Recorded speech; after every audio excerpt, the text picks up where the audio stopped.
Muy buenas noches, bienvenidos a Odisea. Cuando Napoleón invadió Egipto,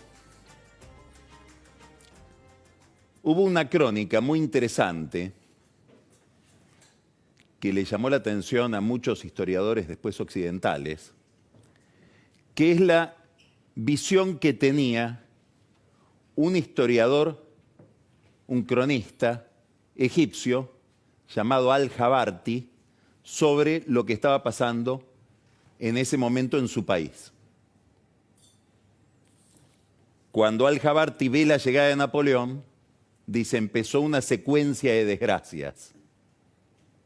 Y la primera desgracia, según Al-Jabarti, fue ese año no se realizó la peregrinación a la Meca. Es el fenómeno visto desde el otro lado. Y este historiador egipcio cuenta la visión escandalosa que tenían los egipcios de los franceses que invadían su país. Dice, tienen costumbres extrañísimas. Bueno, por ejemplo, no usan velo, orinan al aire libre. Los hombres eligen la mujer que quieren y las mujeres eligen los hombres que quieren. Usan papel higiénico. Ahora hay algo que nos llamó la atención, dice este historiador egipcio, de lo que está viendo en los franceses. Un soldado se levantó contra su jefe y, a diferencia de lo que pasa entre nosotros, fue juzgado en un juicio justo. Napoleón llevó a Egipto una cantidad de prodigios de la ciencia y de la tecnología occidental de entonces. Pero lo que le llamó la atención a este egipcio fue otra cosa. Fue un rasgo cultural, civilizatorio, político. Se le podía oponer una verdad al poder. El débil fue juzgado, mereció un juicio justo. Este es un tema central hoy en la Argentina. De esto se está discutiendo. Nosotros pertenecemos a una tradición que tiene 3, 4 siglos, que está basada en la siguiente idea.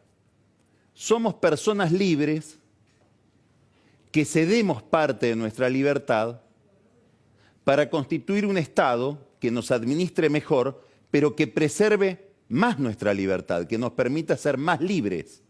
Para eso delegamos parte de nuestro libre albedrío para tener una justicia en común, una seguridad en común, un sistema de salud, un sistema educativo.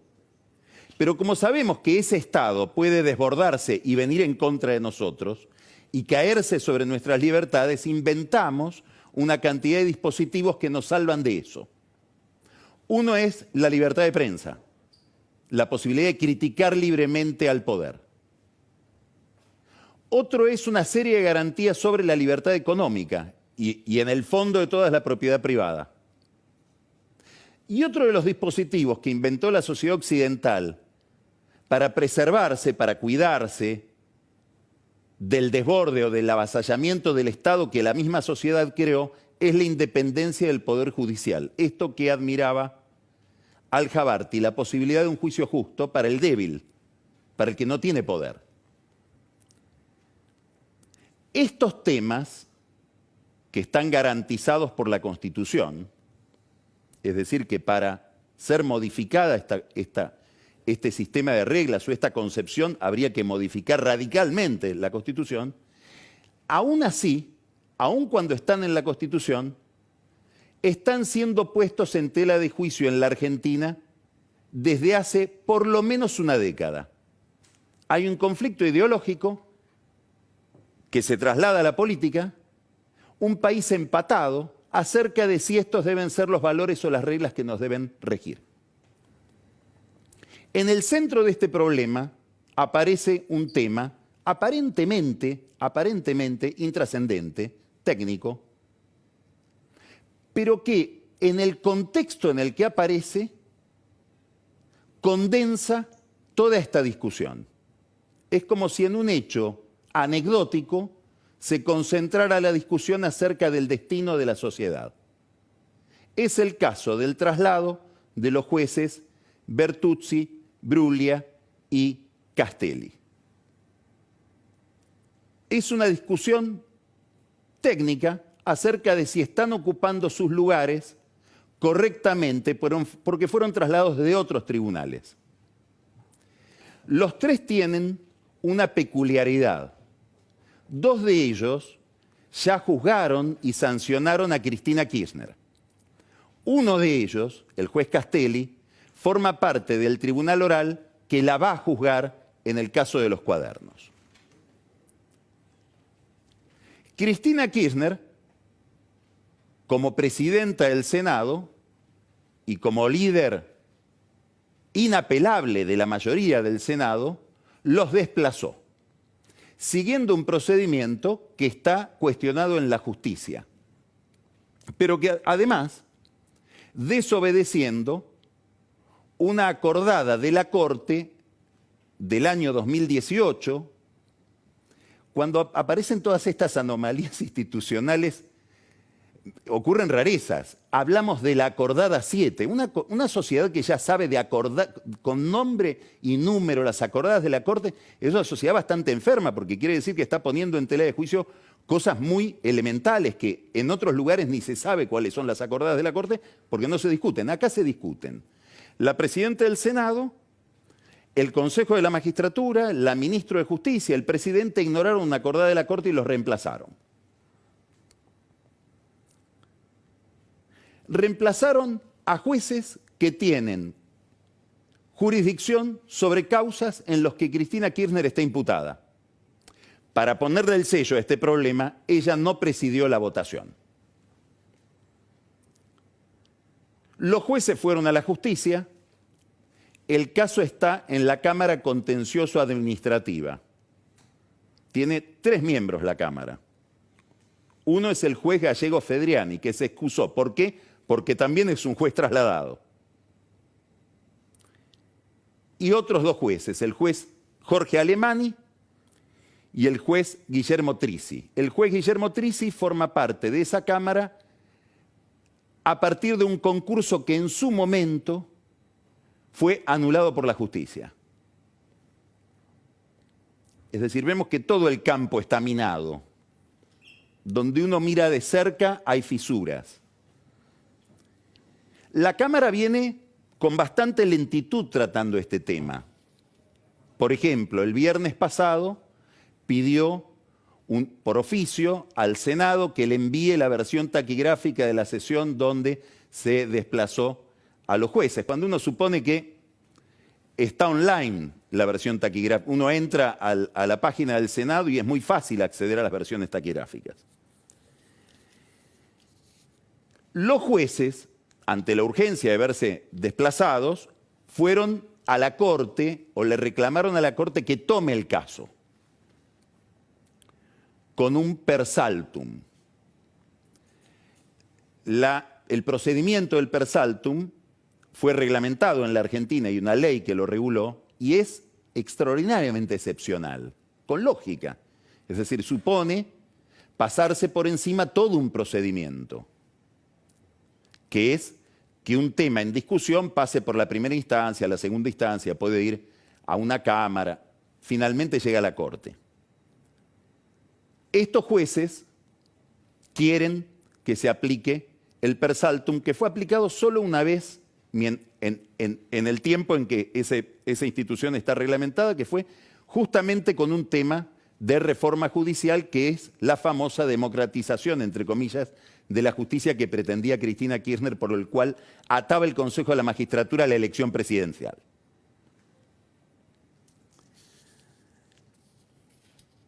Hay una enorme expectativa respecto de lo que va a hacer la Corte, sobre todo por lo que se presume es una lentitud de Alemani y Trisi, los 2 camaristas contenciosos administrativos.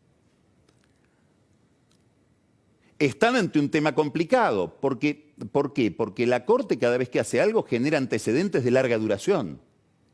Entonces, si cualquier tema que tiene que ver con traslados de jueces, con medidas, digamos, organizativas, va a merecer un per saltum, bueno, habría per saltum todo el tiempo y estaríamos pasando por encima de los procedimientos. Pero claro, el caso Bertuzzi, Bruglia y Castelli tiene tanta significación política e institucional que merecería a lo mejor el per saltum. Todo esto es muy difícil de discutir dentro de la Corte porque la Corte está políticamente pulverizada. Son 5 que casi no se hablan entre ellos. O peor todavía, se hablan a través de los diarios, se hacen operaciones de prensa. Digamos, hay un pésimo clima institucional en esa institución. De nuevo, uno mira de cerca el edificio institucional y hay fisuras por todos lados. Bueno, no sabemos qué va a ser el presidente de la Corte, Carlos Rosenkrantz. Él podría poner a consideración el per saltum. Nadie sabe qué decidirían los jueces, pero daría una señal de que es sensible a la demanda pública, a la demanda de la opinión pública. Probablemente haya una manifestación el miércoles sobre este tema. Podría ponerlo a consideración y que se lo rechacen. Podrían ponerlo a consideración y que no, la Corte asuma el per saltum y trate el tema. Podría suceder que rechazan el per saltum, pero le dicen a la Cámara, ponete las pilas, resolver rápido porque hay mucha tensión alrededor de este tema que simboliza en el fondo una especie de autoamnistía que estaría pretendiendo darse Cristina Kirchner en los temas que le involucran. El tema entonces de la ciudad también va a la Corte. Este es otro rasgo curioso que está adquiriendo la política. Todos los temas políticos terminan en la Corte porque la política ha perdido capacidad de negociación y de resolución. Curioso, Alberto Fernández le pidió a Larreta que no mande el reclamo a la Corte. ¿Para qué vas a ir a la Corte? Como si fuera algo para charlar como dos almaceneros, nada menos que el avance de la nación sobre los recursos de la ciudad. ¿Cómo hace Larreta si no va a la Corte para después aumentar los impuestos? Que es lo que va a tener que hacer seguramente. Quiere decir que aparece otro tema en la Corte, muy importante, porque en el fondo lo que va a tener que resolver la Corte es si la ciudad es o no una provincia, para simplificar mucho, y por lo tanto lo que hizo Fernández con la ciudad, cuidado, porque lo puede hacer con otras provincias, en un avance muy importante del Poder Ejecutivo sobre el federalismo. Entonces, avanza el Senado sobre la justicia, avanza el Poder Ejecutivo sobre las provincias. Daría la impresión de que no se entiende bien el problema en el que están metidos. Acá ya hay otra cuestión que tiene que ver con la calidad del gobierno, no con cómo maneja sus problemas, sino con si los entiende correctamente. Cristina Kirchner, que se llevó puesto al Poder Ejecutivo. A ver, sincerémonos, era bastante... Hay toda una parte de la sociedad argentina que dice, hay que terminar con Cristina Kirchner. Lo intentamos con Massa, no pudimos. Intentamos con Macri, no pudimos. Intentamos con Labaña, fracasó. Intentamos con Urtubey, fracasó. La última esperanza que nos queda es Alberto Fernández. No, Alberto Fernández no está puesto ahí para terminar con Cristina Kirchner. Está puesto para obedecerla. Y muy probablemente Cristina Kirchner supiera desde los tiempos de Néstor las características de Alberto y que no había ningún riesgo con Alberto. Ahora, vamos que después de llevarse puesto al Poder Ejecutivo desde el Senado, se lleva puesta también a la justicia. Esto es lo que está en discusión esta semana. Por eso estamos mirando a la Corte. Por eso se dan escenas insólitas como gente con un cartel que dice Bertuzzi y Bruglia. En su vida Bertuzzi y Bruglia pensaron estar en un cartel.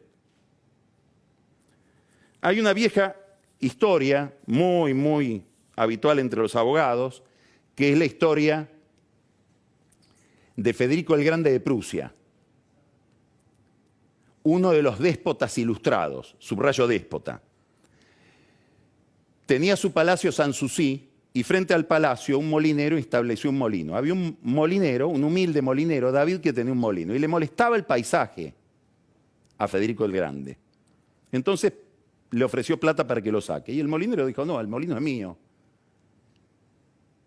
le ofreció el doble. Y el otro dijo, no, es que mi molino es mío, no me quiero ir de acá. Entonces amenazó con expropiarlo, sin compensación. Entonces el molinero fue al palacio y Federico el Grande lo recibió. Y dijo, bueno, vine rendido. No, venía con un amparo judicial. Y de ahí viene la famosa frase atribuida a Federico el Grande, 1747. Me alegro de que haya jueces honestos en Berlín. Veremos si nos alegraremos de que haya jueces honestos en la República Argentina.